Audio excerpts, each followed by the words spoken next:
Okay, we're going to continue to practice adding using the standard US algorithm.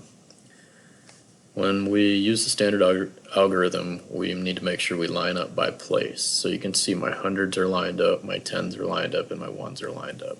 And we always start in the furthest to the right. In this case, it's the ones place. Okay, so I have 9 plus 7. I know that if I take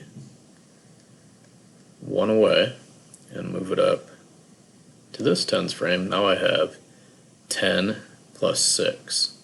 So I end up with 16. Now I know that I cannot keep 16 in the ones place because the largest number I can have in the ones place is 9. So now I'm going to have to take and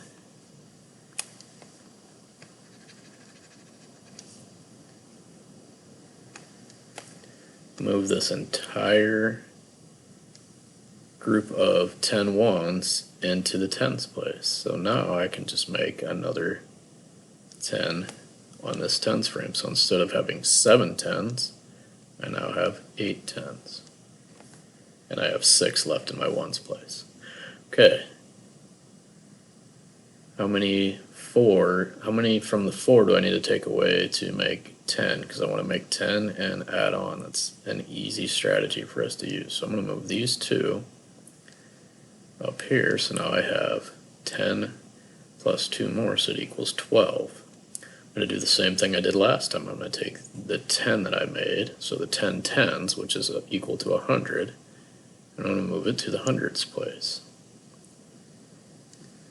So now I have 6 hundreds plus 3, so 6, 7, 8, 9,